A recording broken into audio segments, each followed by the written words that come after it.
Assalamualaikum warahmatullahi wabarakatuh.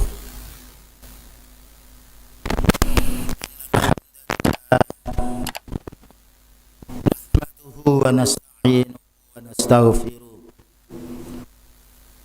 Wa na'udzu billahi min shururi anfusina wa sayyiati a'malina.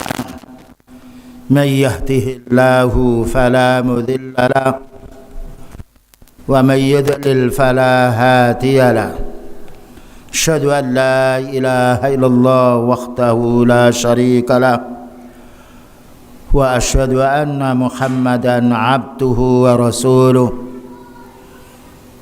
اللهم صل وسلم على نبينا محمد وعلى آله وصحبه أجمعين أما بعد. Ma'asyiral muslimin wal muslimat di mana saja berada, semoga kita senantiasa mendapatkan hidayah dari Allah Subhanahu wa taala walaupun kita mendapatkan ujian sekian banyak ujian. Karena manusia beribadah mesti diuji oleh Allah. Diuji yaitu dengan musibah-musibah. Diuji pula dengan kesenangan. Tetapi manusia umumnya diuji dengan musibah berkurang ibadahnya. Ini keliru. Karena musibah itu mendekati kematian lebih dekat daripada kesenangan yang kita hadapi.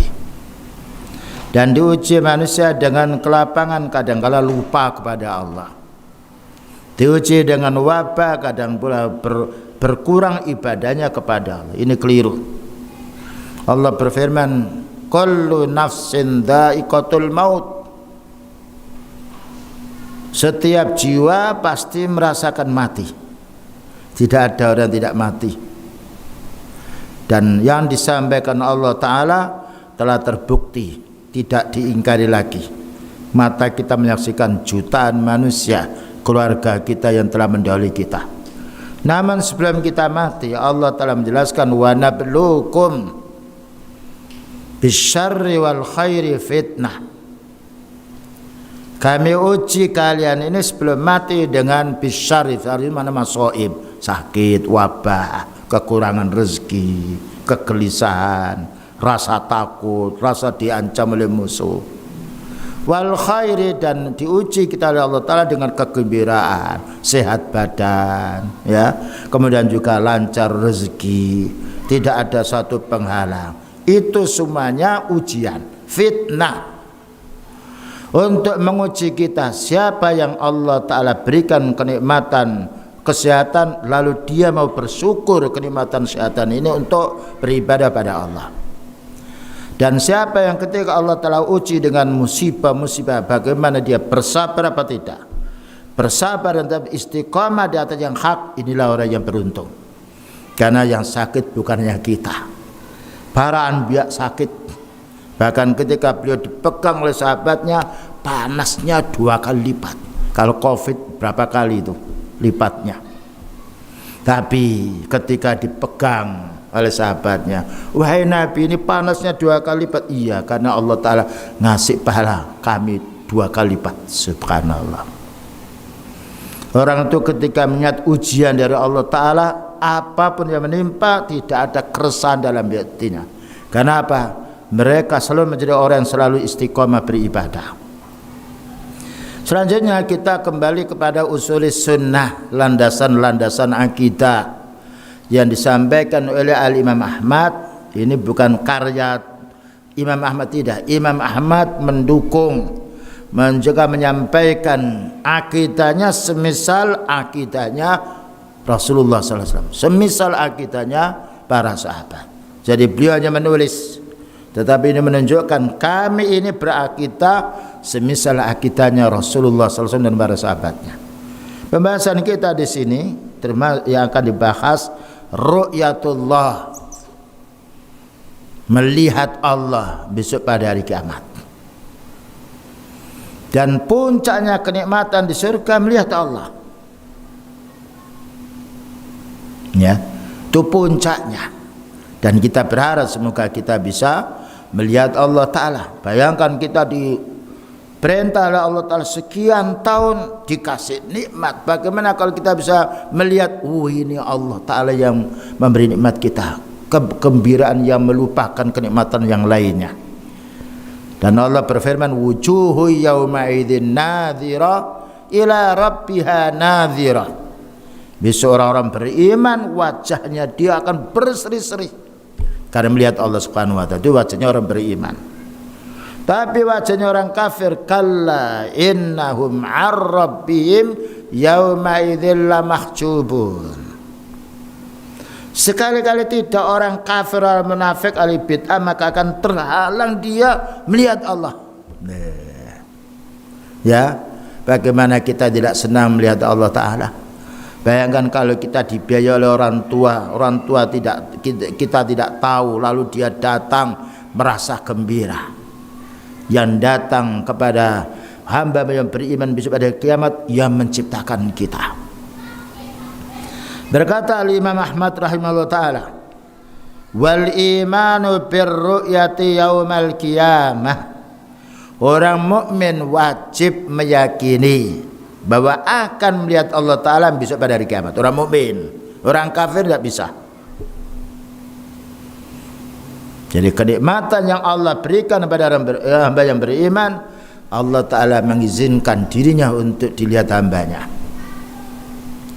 Kama ruwiya 'anin Nabi sallallahu alaihi wasallam minal ahadits sahih, sebagaimana yang diriwayatkan oleh beliau dari hadis-hadis yang sahih banyak sekali. Ya, satarawna rabbakum kama tarawna syamsal bazighah. Kamu akan melihat yaitu Rabbmu besok pada hari kiamat. Dan juga beliau mengatakan kal qamari, seperti bulan purnama. Bulan itu letaknya di atas, purnama itu yang bulat yang jelas. Tidak mungkin orang-orang akan bisa terhalang karena di atas. Kalau kita melihat sejajar gini, mungkin kita tertutup dengan teman-teman kita. Dan itu kabar gembira dari Rasulullah SAW pada umatnya yang beriman kepada Allah. Melihat Allah Ta'ala untuk orang beriman besok pada hari kiamat tidak ada perselisihan, karena dalilnya kuat sekali. Dari Al-Quran mutawatir, dari hadis Rasulullah SAW mutawatir. Maknanya mutawatir banyak sekali. Sekarang mungkinkah seorang nabi atau umatnya ini bisa melihat Allah Ta'ala di permukaan dunia dengan mata?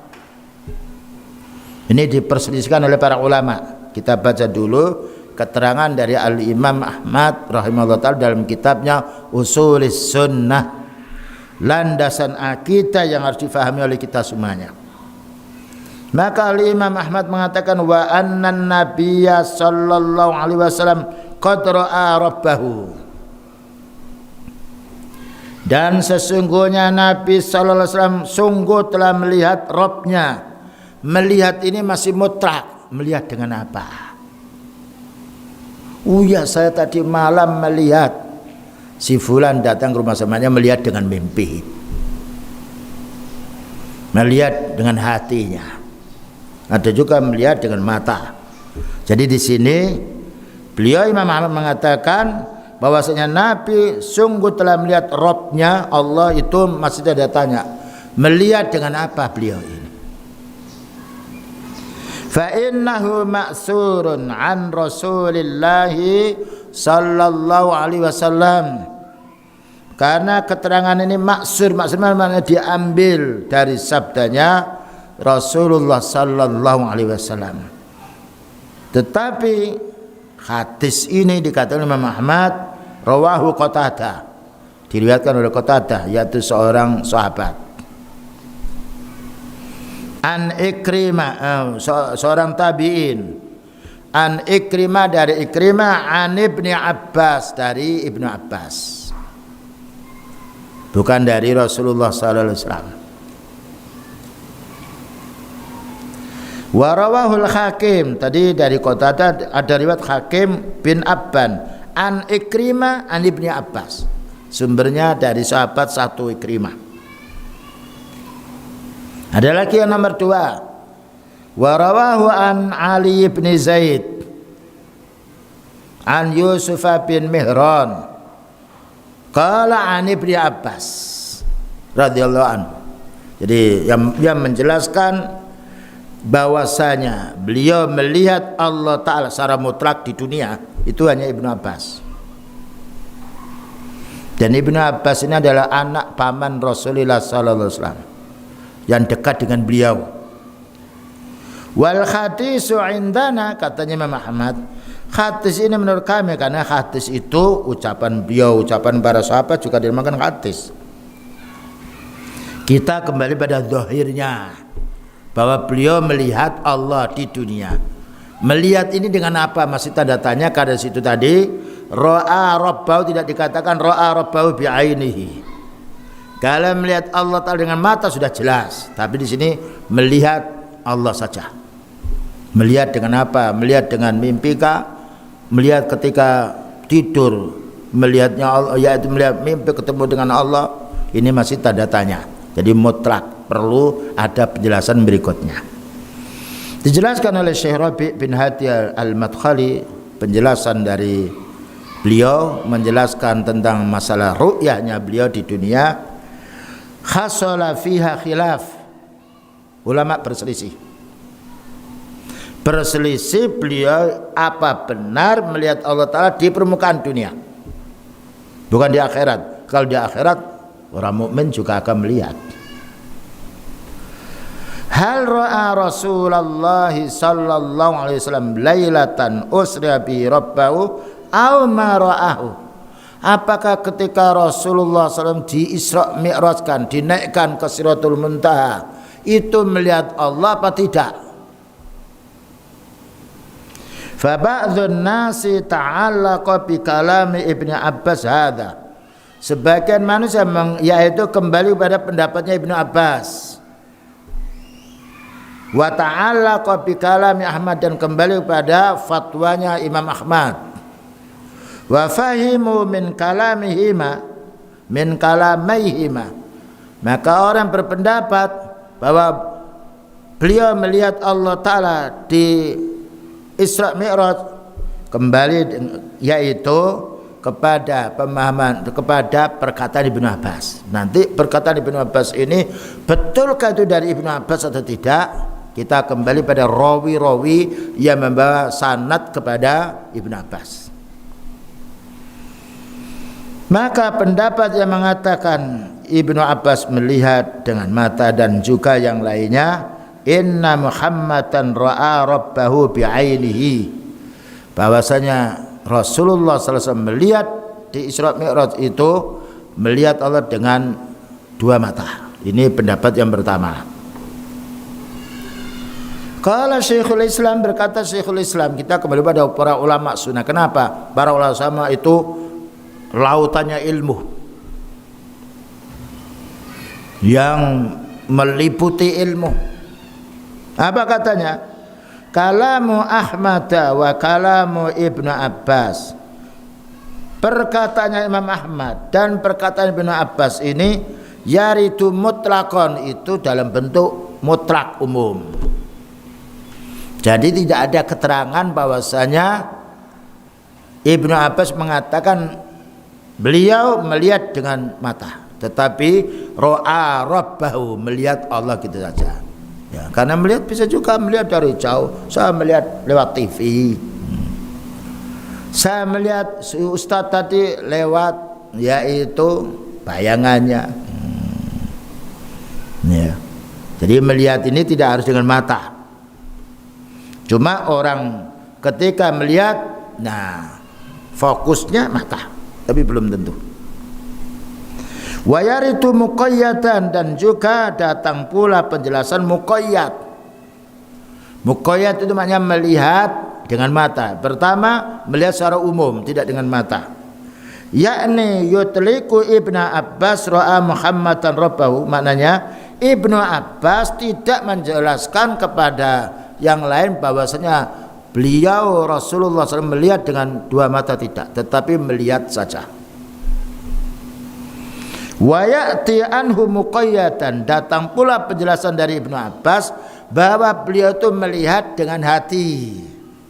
Maknanya melihat yaitu dalam tidurnya. Ra'ahu bi fuatihi, tidak melihat dengan hati, tidak melihat dengan mata. Wa Ahmadu yaritu kalamahu mutlaqan, Imam Ahmad pun juga mengatakan hanya melihat Allah, tidak menyatakan melihat dengan dua mata. Subhanallah, para ulama sunnah begitu detailnya membahas perkara akidah. Yaqulu ra'a rabbahu, ya. Imam Ahmad mengatakan bahwa beliau melihat Allah. Melihat dengan apa? Pertanyaan kedua. Wa yaritu min kalamihi ma yufitu annahu ra'a rabbahu bi fuatihi, dan juga datang bicara beliau Imam Ahmad dalam di waktu yang lain melihat Allah Ta'ala, Rasulullah SAW melihat Allah Ta'ala dengan hati. Nah, kesimpulannya bagaimana? Was-sahihu, dan yang benar, kama yaqulu Ibnu Taimiyah, seperti yang dijelaskan oleh Imam Ibnu Taimiyah, lam yasbut fi kitabillah, tidak ada dalil dari Al-Quran, wala fi sunnati Rasulillah sallallahu alaihi wasallam, dan tidak ada pula dalil dari hadis beliau anna Muhammadan ra'a rabbahu bi'aini, bahwa beliau melihat Allah Ta'ala di dunia ini dengan dua mata. Tidak ada dalil dari Al-Quran dan tidak ada dalil dari hadis. Maka kita fahami Ibnu Abbas mengatakan bahwasanya Rasulullah SAW melihat Allah Ta'ala melihat secara mutlak, melihat dengan hati, tidak melihat dengan ain mata. Bertemu, tidak ada suatu masalah. Jadi pendapat yang benar bahwa beliau tidak melihat Allah Ta'ala di permukaan bumi ini dengan dua mata. Wa kalamu Ibnu Abbas mauquf, bicaranya Ibnu Abbas ini berhenti kepada Ibnu Abbas saja, maknanya itu bicaranya sahabat. Sedangkan bicaraan sahabat kalau tidak ada keterangan dari Al-Quran, kita mutlakan, tidak kita muqayyadkan, karena tidak ada penjelas dari ayat dan tidak ada penjelas dari beliau. Bahkan nanti ada yaitu keterangan, pernah ditanya oleh Aisyah ini oleh sahabat, apakah pernah Rasulullah SAW melihat Allah Ta'ala di permukaan bumi ini dengan dua matanya? Qala nurun anna arahu. Ya, ini dijelaskan di dalam hadis oleh Abu Dzar, ya, disebutkan oleh Imam Muslim. Maka ketika Aisyah radhiyallahu anha ditanya, qala, jawabnya Nabi ketika Aisyah menanya kepada beliau, wahai Nabi, apakah baginda melihat Allah Ta'ala dengan dua mata? Qala nurun, cahaya yang menutupi saya. Anna arahu, bagaimana saya bisa melihatnya? Nah, dan ini kuat, pendapat yang kuat bahwa beliau tidak pernah melihat Allah Ta'ala dengan dua mata walaupun sekali. Adapun ayat yang mengatakan, maka ayat yang mengatakan bahwasanya Rasulullah SAW melihat Allah Ta'ala di permukaan bumi ini, kembali kepada ayat surat An-Najm nomor 11 dan juga surat An-Najm nomor 13, ma kadzabal fuadu ma ra'a. Tidaklah berdusta hatinya Rasulullah SAW ketika melihat, maknanya melihat malaikat Jibril. Karena beliau diperlihatkan oleh Allah Ta'ala malaikat Jibril dua kali. Pertama dari surat An-Najm 11 yang nomor 2, walaqad ra'ahu nazlatan ukhra. Dan sungguh pernah pula beliau melihat malaikat Jibril itu pada kesempatan yang lain. Dan melihatnya menutupi, malaikat Jibril menutupi ufuk dunia. Jadi besar malaikat Jibril itu. Qalat lahu, di sini Aisyah su'ilat, pernah Aisyah ditanya fi hadisi Masruq, hadisnya yang disampaikan oleh Masruq, salasun man khattasaka bihinna faqad a'zama 'alallahil firyah. 3 orang yang menceritakan bahwasanya Rasulullah SAW melihat Allah Ta'ala di permukaan dunia, itu paling dustanya bicara. Karena Aisyah sendiri menanya langsung kepada Rasulullah SAW. Wa minha dzakarat, dan diantaranya Aisyah menyebutkan, man qala inna Muhammadan ra'a rabbahu, siapa yang mengatakan bahwasanya Nabi Muhammad sallallahu alaihi wasallam di dunia melihat Allah dengan 2 matanya, faqad a'zama 'alallahil firyah, paling dustanya dia kepada Allah. Qala Masruq, dibantah oleh Masruq, amhilini ya ummal mukminin, sebentar, jangan terburu-buru wahai ummahatul mukminin Aisyah. Alaihissallahu ta'ala yaqul, bukankah Allah berfirman, ma kadzabal fuadu ma ra'a, tidaklah berdusta hatinya Rasulullah SAW melihatnya, ra'a melihat, ya. Walaqad ra'ahu nazlatan ukhra, bahkan juga Allah mengatakan, dan sungguh Allah Ta'ala telah melihatnya di kesempatan yang lain. Nah, dijawab oleh Aisyah, qalat lahu ana awwalu hadhil ummah, saya yang pertama kali umat yang menanya Rasulullah sallallahu alaihi wasallam min hada, tentang ayat ini. Sebelum kalian menjelaskan kepada saya menanya kepada beliau, wahai Nabi, siapa yang dimaksud ma kadzabal fuadu ma ra'a? Jawabnya, dzalika Jibrilu, maknanya tidak berdusta Rasulullah SAW melihat malaikat Jibril dengan 2 mata,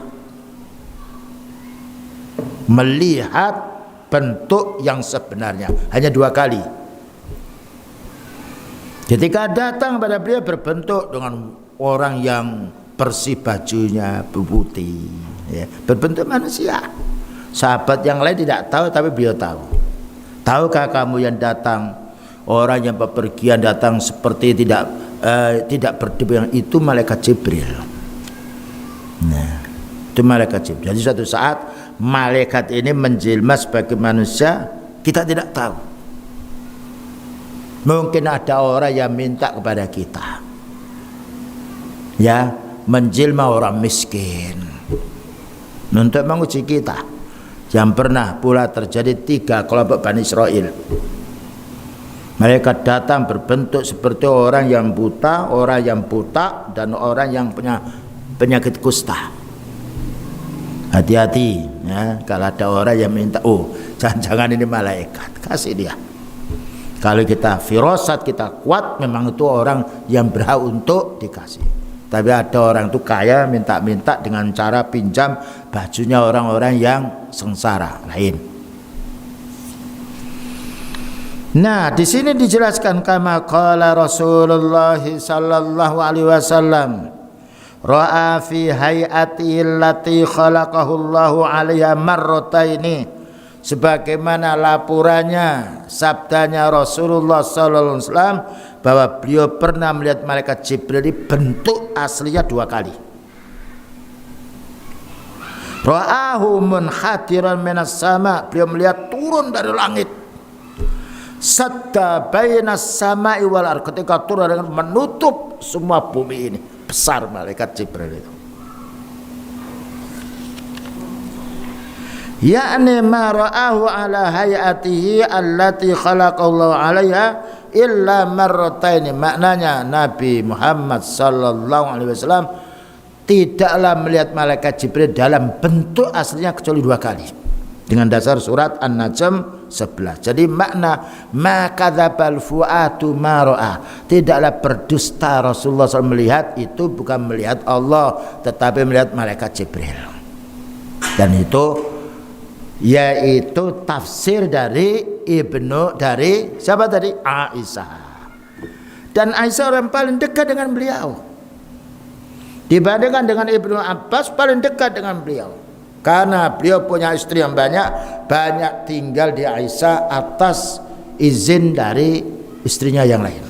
Tidak apa-apa wahai Nabi, jatahku untuk Aisyah.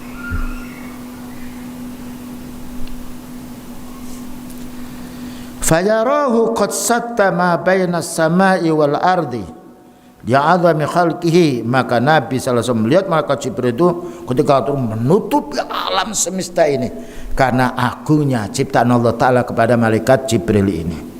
Fal ayat ta'ni ru'yata Muhammadin li Jibrila. Maka ayat ma kadzabal fuadu ma ra'a, dan ayat lagi walaqad ra'ahu nazlatan ukhra, itu yang dilihat oleh beliau adalah malaikat Jibril, bukan melihat Allah Ta'ala di dunia. Selesai. Ini kesimpulan bahwasanya yang pendapat yang kuat bahwasanya beliau tidak pernah melihat Allah Ta'ala dengan dua mata di permukaan dunia. Jawaban yang lain yang disampaikan oleh Ibnu Abbas itu lemah. Nah, jadi ia membawa riwayat kepada Ibnu Abbas ini lemah. Rawahu Qatadah an Ikrimah an Ibnu Abbas, ini lemah. Dan juga diriwayatkan oleh Imam Hakim bin Abban Soduk. Soduk itu orangnya tidak bisa kuat hafalannya. Auham atau diragukan. Benarkah ini dari Ibnu Abbas? Wal isnad as-sani fi ala Yazid bin Zaid bin Jud'an dhaif. Demikian juga orang yang meriwayatkan kepada Ibnu Abbas dari Zaid bin Jud'an dhaifun, lemah hafalan.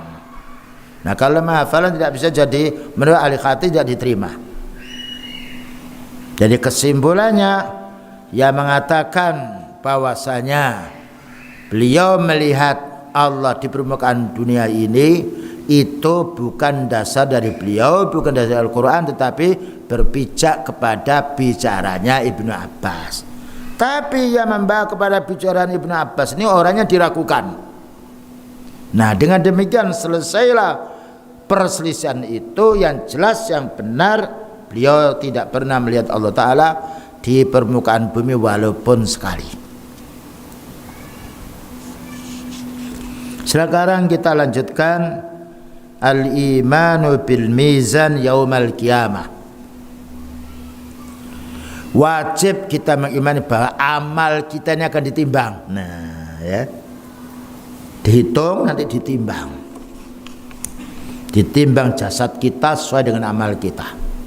Jadi ditimbang jasad kita, nanti ditimbang tulisan. Ditimbang pula mana yang baik dan mana yang buruk. Maksudnya kaum muslimin wal muslimat, persiapkan diri. Jangan sampai ada waktu yang luang yang tidak kita isi dengan ibadah. Karena banyak manusia ngobrol 1 jam tidak ada manfaatnya, tidak terasa kalau itu bahaya bagi dirinya. Jalan ke sana kemari ngalor ngidul, hanya sekedar ingin tahu pantai, ingin tahu bagaimana gunung itu tinggi apa mereng. Nah, bukan berarti kita tidak boleh pergi. Kita ini dicatat terus oleh malaikat, ma yalfidhu min qaulin illa ladaihi raqibun atid. Satu perkataan yang kita katakan yang ditulis oleh malaikat raqib kalau perkataan bagus, ditulis oleh malaikat atid kalau itu perkataan buruk. Itu perkataan, padahal manusia lebih banyak berkata daripada berbuat. Perbuatan pun juga ditulis. Ini faedahnya kita menuntut ilmu, karena kita akan mati dan kita nanti disodori lo catatanmu. Berkata Al-Imam Ahmad rahimahullah ta'ala, wal imanu bil mizani yaumal qiyamah.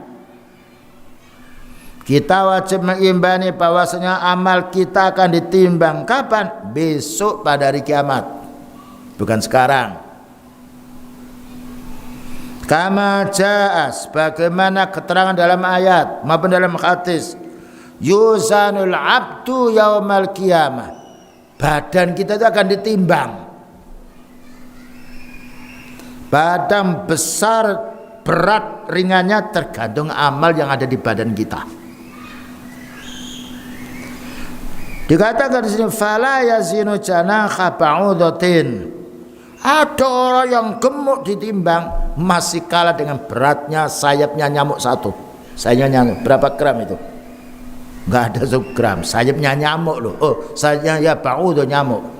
Nyamuk itu ada 2 sayap.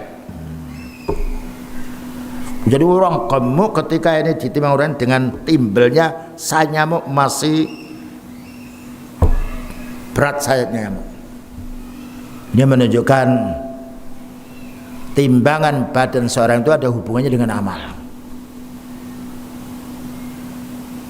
Wa tuzanu a'malul ibad, dan ditimbang pula amal kita. Jadi amal kita ditimbang, dihitung, diletakkan yang baik di sini, diletakkan yang buruk di sini. Yang jumplang itu yang mana? Ya. Jadi badan kita ditimbang sekarang berapa banyak orang, sebagai ojo lemu-lemu lah. Orang itu sehat, belum tentu orang makan banyak gemuk, dan belum tentu orang yang makan sedikit kurus. Alhamdulillah, yang penting kita sehat.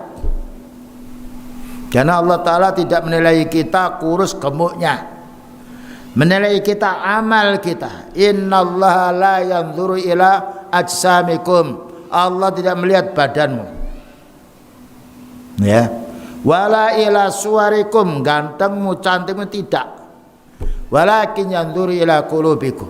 Allah melihat keikhlasan kita beramal, wa amalikum, dan melihat amal kita cocok dengan sunnah apa tidak.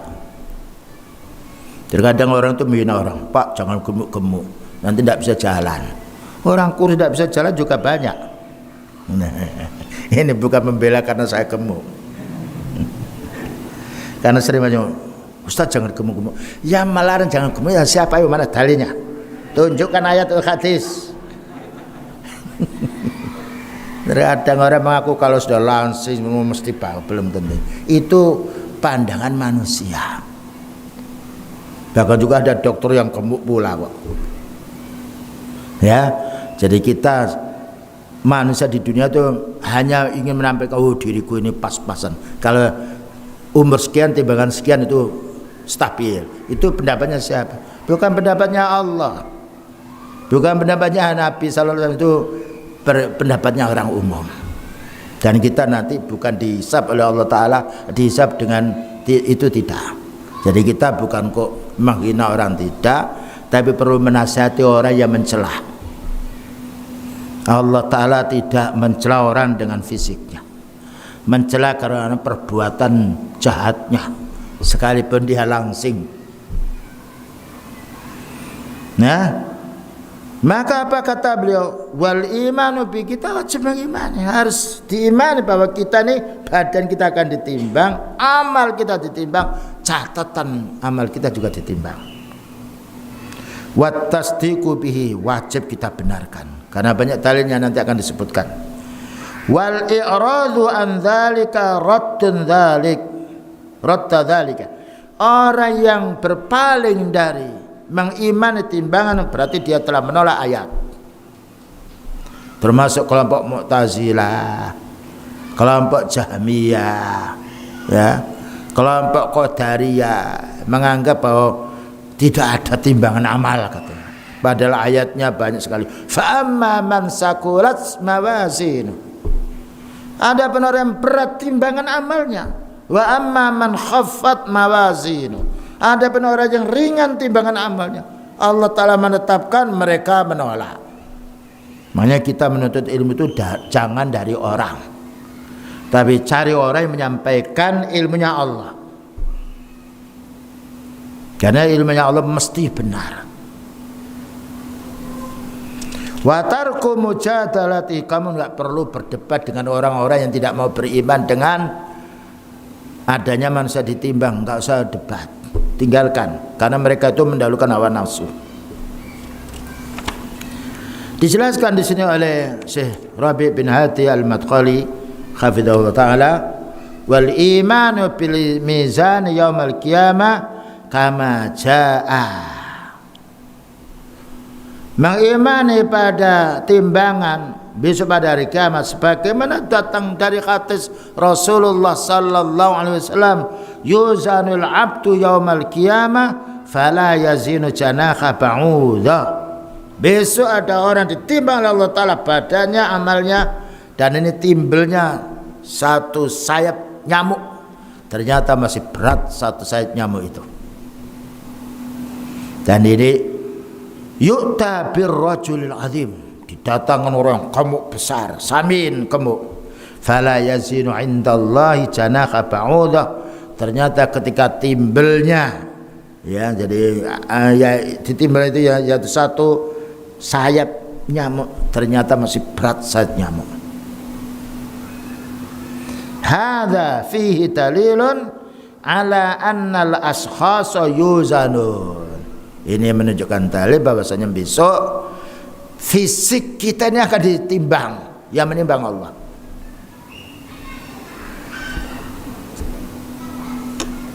Wa warada fi hadis sabitin anna Ibnu Mas'ud irtaqa ala syajaratil arab. Ada satu hadis bahwasanya Ibnu Mas'ud sahabat Nabi itu naik ke pohon arak, kelihatan betisnya kecil. Jadi Ibnu Mas'ud itu kecil orang, betisnya kelihatan kelihatan betisnya kecil sekali. Fata'ajabu min tiqqati saqaihi. Para sahabat yang lain heran, kok kecil sekali ya betisnya Ibnu Mas'ud ini. Faqala, apa katanya beliau ketika mendengar sahabatnya, la ta'ajabu min tiqqati saqaihi. Kamu jangan heran dengan kecilnya betisnya dua kaki Ibnu Mas'ud ini. Kenapa? Fa innahuma asqalu fil mizani min jabali Uhud. Karena betisnya Ibnu Mas'ud radhiyallahu anhu ketika ditimbang dengan gunung Uhud masih berat timbangannya Ibnu Mas'ud. Nah, ini menunjukkan kita tidak boleh mencaci orang yang semper, yang pincang, yang putus kakinya, yang juga cacat badannya, karena itu bukan timbangan kita, bukan ukuran kita. Maka Allah menilai kita, inna akramakum indallahi atqakum, yang paling mulia kamu itu di sisi Allah yang paling takwa. Baik, ini siapa yang adzan dulu ini? Kita lanjutkan. Al-Mu'tazilatu wal Jahmiyatu wa ahlud dhalali yunkiruna al-mizan al-maqsusa. Kelompok Mu'tazilah yang mendahulukan rasionya daripada dalil. Kelompok Jahmiyah yang menganggap Allah Ta'ala tidak punya sifat, bahkan tidak punya nama. Wa ahlud dhalal, dan orang-orang tersesat secara umum, ahli bid'ah yang lainnya, yunkiruna al-mizan al-maqsusa, mengingkari adanya timbangan secara fisik. Tanya Allah Ta'ala bicara timbangan, ya timbangan. Cuma kita tidak tahu timbangan untuk di akhirat. Yang menimbang adalah ini ditimbang dengan ini. Ditimbang yang baik, ditimbang yang buruk. Dan faedahnya untuk memberikan balasan. Ketika timbangan amal yang baik berat, maka mereka mendapatkan kehidupan yang sangat nikmat, menggembirakan. Famma man saqulat mawazinu fahuwa fi 'ishatir radiyah. Siapa yang berat timbangan amalan baiknya, dia akan merasa hidup bahagia. Kalau orang tidak percaya adanya timbangan, lalu buat apa amal tidak ditimbang kok? Ibaratkan orang jualan sudahlah nggak ada timbangan, rugi dia. Mungkin juga dia akan menipu orang karena tidak ada timbangan. Jika urusan dunia harus ditimbang, ditakar, dimeteri, bagaimana amal kita tidak ditimbang? Yang menimbang bukan kita, yang menimbang adalah Allah Subhanahu wa Ta'ala. Raddul waznal adla. Kelompok Mu'tazilah, Jahmiyah, orang-orang tersesat ini menolak adanya timbangan keadilan. Enggak ditimbang amal itu. Kalau orang sudah tidak meyakini adanya timbangan, sudah ngawur saja dia beramal. Jahat berhubung tidak ditimbang kok. Inilah orang-orang ahli bid'ah, orang-orang yang sifatnya mendahulukan logikanya, tidak perlu kita mengaji. Ya, tidak perlu kita berdakwah, tidak perlu kita mengamalkan yang wajib, tidak perlu kita mengamalkan yang sudah. Yang penting ngurusi dunia tok. Nah, itu bahayanya kelompok Qadariyah, kelompok Mu'tazilah. Yang dipikir itu perut. Padahal perut itu butuhnya hanya sedikit. Makan enak itu hanya di lidah. Kalau sudah masuk perut, sana. Tapi orang beramal akan dibawa di akhirat. Tidak ada orang mati bawa hartanya. Yang dibawa adalah amalnya. Amal itu ada dua. Ada amal yang baik, ada amal yang jelek. Dan inilah yang harus kita dahulukan. Sudahkah bekal kita ini cukup untuk di akhirat kita? Wal mizanu lahu kiffatan, namanya yaitu timbangan ada dua dajin. Nah, ini satu, ini dua. Ini timbelnya dan ini yang ditimbang. Tuzanu fihal amal, untuk menimbang amal kita yang baik, yang jelek. Nah, ya. Jadi ditimbang. Allah Ta'ala tidak mengurangi dan tidak menambahi. Ditimbang dulu. Cuma orang berbuat baik digandakan oleh Allah Ta'ala 10. Orang berbuat jelek 1 ya dibalas 1. Bagaimana kita tidak beramal soleh? Digandakan 10. 1 huruf yang kita baca dalam Al-Quran 10. Alhamdulillah 50. Bicara dosa 1 ya dihukum 1. Cuma manusia lebih banyak bicara dustanya daripada membaca Al-Quran. Dan itu kita fahami sendiri. Kalau kita menanya diri kita satu hari ini membaca Al-Quran berapa ayat, dan kita menanya kita ini melihat HP itu berapa jam, bukan berapa menit. Iya, kalau HP itu mah itu ada, yaitu Qurannya, ada hadisnya, kita baca.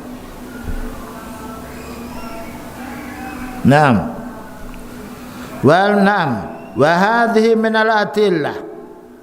Dan ini diantara dalilnya bahwasanya timbang itu ada dua tempat itu. Hadis sijillat, hadis tentang catatan amal. Musajjal maknanya dicatat. Alladzi ya'ti, yakni yukhbiruhu Allah Ta'ala. Allah Ta'ala mengkhabarkan. Wa yuradu alaihi amaluhu, dan dipaparkan ini amal mulu. Fa idza biha fi 99 sijillan, ternyata di situ ada 99 catatan. Tamla'u ma baina samai wal ard, memenuhi langit dan bumi. Summa yuqalu, kemudian ditanya, halaka amalun, apa punya kamu amalan yang soleh? Halaka min khairin, apakah ada orang ini berbuat baik? Halaka min amalin, apakah kamu punya amal yang baik? Fayaqulu la ya Rabbi, amalku ini sedikit wahai Allah, karena mengakui dosanya. Fayaqulu, apa katanya Allah Ta'ala? Balaka indana khasana, tetapi kamu di sisi punya kebaikan yang banyak. Wala yadlimu rabbuka ahada, karena Allah Ta'ala tidak akan menzalimi dirimu. Nah, ya. Fatudha'u lahu la ilaha illallah fi kifatin, tauhidnya dia banyak dosa, tapi tauhidnya ditimbang. Dengan dosanya seisi langit bumi itu ditimbang. Ya. Faturajjiha bihima la ilaha illallah, ternyata la ilaha illallah itu lebih berat dan jumplang ke atas semua dosanya tadi. Menunjukkan mulianya apa ini? Tauhid. Nah, terutama masa-masa seperti ini, bagaimana dengan wabah ini kita tingkatkan ibadah. Karena wabah itu orang takut kematian, tapi tidak takut berdosa. Tingkatkan masjid, rumah Allah Ta'ala yang paling bagus. Nah, sebagaimana disebutkan oleh Rasulullah sallallahu alaihi wasallam. Dan juga Allah mensifat yang meramaikan masjid itu orang beriman. Innama ya'muru masajidallahi man amana billah wal yaumil akhir wa aqamas sholata wa ataz zakata wa lam yakhsha illallah. 5. Ya, memakmurkan masjidku ini, katanya Allah Ta'ala, orang yang beriman, meyakini bahwasanya amalnya akan dibalas besok pada hari kiamat. Orang yang menegakkan sholat, tidaklah sholat ditegakkan kecuali di masjid. Dan orang yang mengeluarkan zakat, dan orang yang tidak takut kecuali kepadaku. Dan alhamdulillah ya kan, seandainya kita mati di masjid, nikmat sudah. Baru saja tadi meninggal dunia. Beda dengan mati di pasar. Karena beliau bersabda, inna akhabbal bilati ilallah masajiduha. Paling besar, paling dicintai Allah Ta'ala bumi itu masjid. Wa anna abghadhal bilati ilallah aswaquha. Dan bumi yang paling dibenci Allah Ta'ala pasarnya, kata jemaat muslim.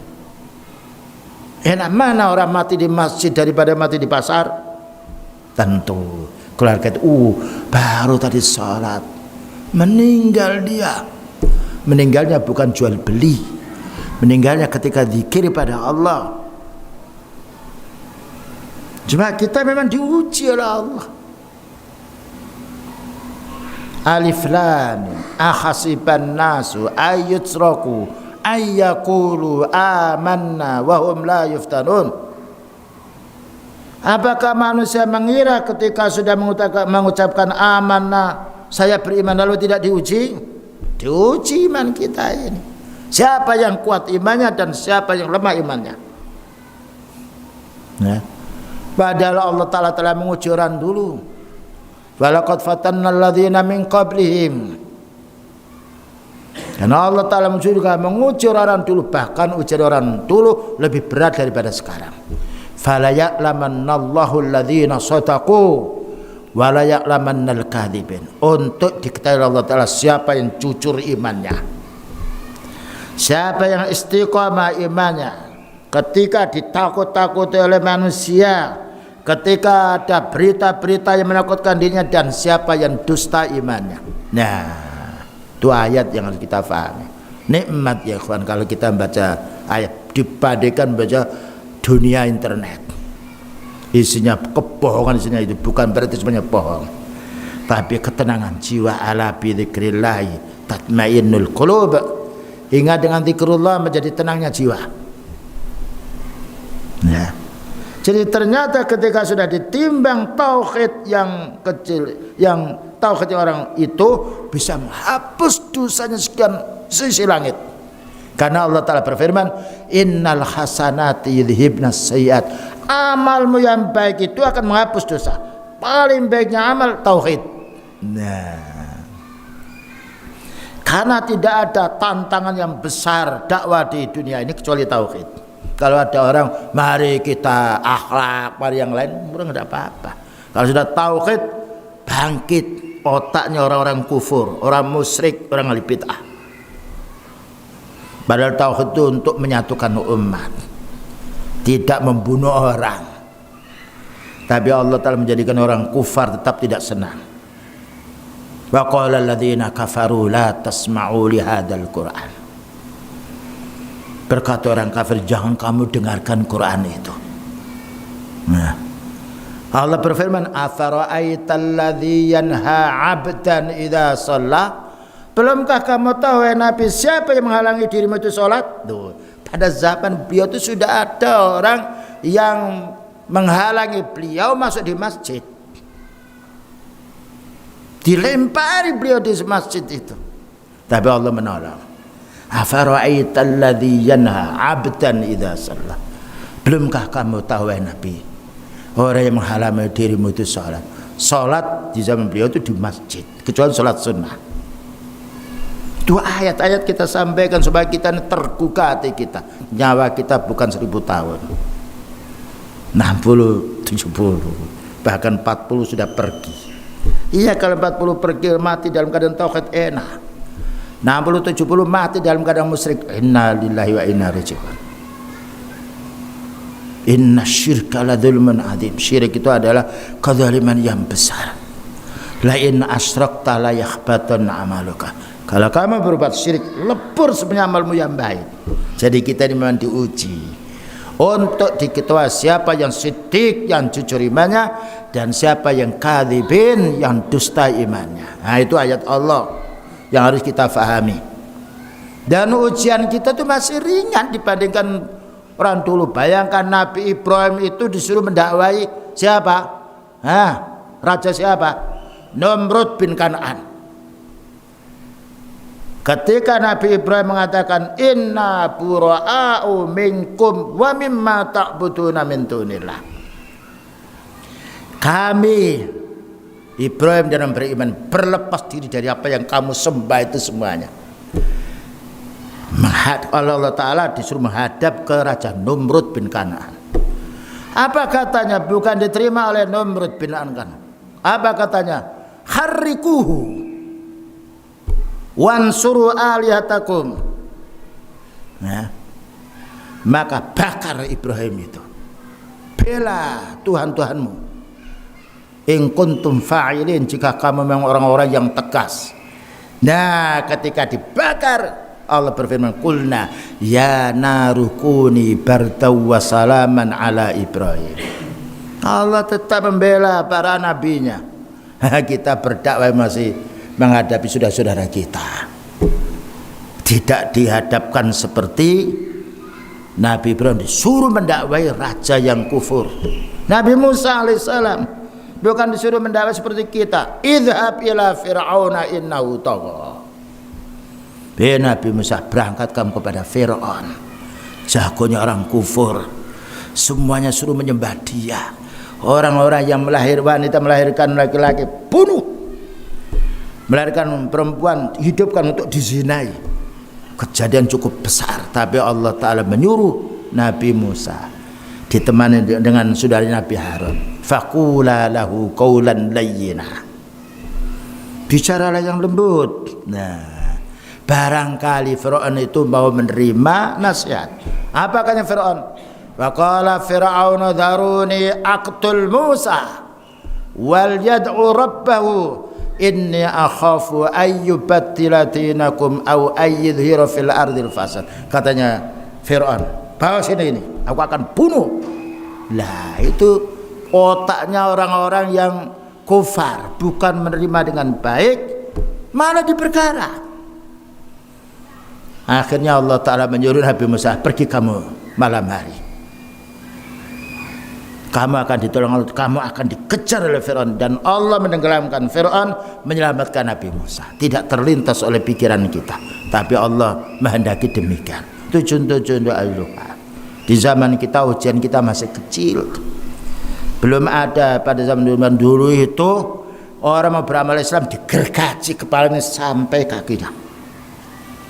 Walan yansarif an dinihi, mereka tetap tidak mau meninggalkannya, tidak mau meninggalkan agama. Yang nomor dua, disisir, bukan dari plastik, sisir besi, melecet semuanya daging sehingga kelihatan tulang. Itu pun tidak pernah mengorbankan agamanya. Itu beliau kisahkan di dalam hadisnya. Dan ayat banyak sekali ini memberi keterangan kita, karena kita nanti akan berhadapan dengan Allah dan akan ditanya oleh Allah, bukan kita ditanya oleh orang yang melarang atau memerintah kita. Kemudian juga tambahan satu hadis yang perlu kita fahami. Hadis ini diriwayatkan oleh Imam Ahmad, bersumber dari Abdullah bin Amr radhiyallahu anhu. Law wudi'atis samawatus sab'u wa man fihinna wal ardhina sab'u, seandainya diletakkan langit 7 lapis itu dalam satu timbangan, diletakkan pula bumi dan seisinya, wa man fihina, dan juga penduduk-penduduk di dalamnya, fi kifatin, dalam satu tempat tadi. Lalu wala ilaha illallah, kalimat tauhid ini diletakkan di sisi yang lainnya, la malat bihinna la ilaha illallah, akan menjadi berat kalimat la ilaha illallah. Pentingnya tauhid ayyuhal ikhwan, ya. Karena orang selagi berbuat tauhid dan mati tidak dalam kesyirikan, dosanya akan diampuni. Ini faedahnya, mulianya kita mentauhidkan Allah, beribadah kepada Allah Subhanahu wa taala. Dan juga dijelaskan pula wa tadhaul mawazinal qistal yaumil qiyamah wa nadhaul mawazinal qistal yaumil qiyamah. Katanya Allah taala dalam surat Al-Anbiya, akan kami letakkan timbangan-timbangan yang adil besok pada kiamat. Fala tudzlamu nafsun syai'a, tidak ada yang dizalimi, tidak ada yang dikurang, yang satu ditambah tidak. Wa in kana misqala habbatin min khardalin, walaupun amal baik sebesar biji sawi atau dosa sebesar biji sawi, ataina biha, tetap kami timbang. Wa kafa bina hasibin, cukup Allah taala yang menghisab. Nah, ini menunjukkan pentingnya kita sisa-sisa umur ini, kondisi apapun, istiqamah di atas hak. Sampaikan kebenaran, qulil haqqa walau kana murran, sampaikan yang hak walaupun terasa pahit, walaupun kita ada semacam keberatan, ya. Sampaikan pula yaitu Al-Quran, ya, karena Al-Quran kalamullah. Ini Pak, ini ayat Al-Quran, saya hanya membacakan. Sopa ini rapat, bukan saya menyuruh loh, Rasulullah SAW menyuruh. Kita ini umatnya Rasulullah, selesai. Diterima alhamdulillah, tidak, kita sudah bebas dari tanggungan. Baik, begitulah ya ikhwah, beberapa ayat dan hadis, ya, memang kita ini perlu diingatkan. Dan orang itu mendapatkan petunjuk karena peringatan. Fadzakir in nafa'atiz dzikra. Peringatkan, mesti ada manfaatnya. Sayadzakaru may yakhsha, akan mengambil peringatan itu untuk orang yang takut hatinya. Fadzakir fa inna dzikra tanfa'ul mu'minin. Surat Adz-Dzariyat.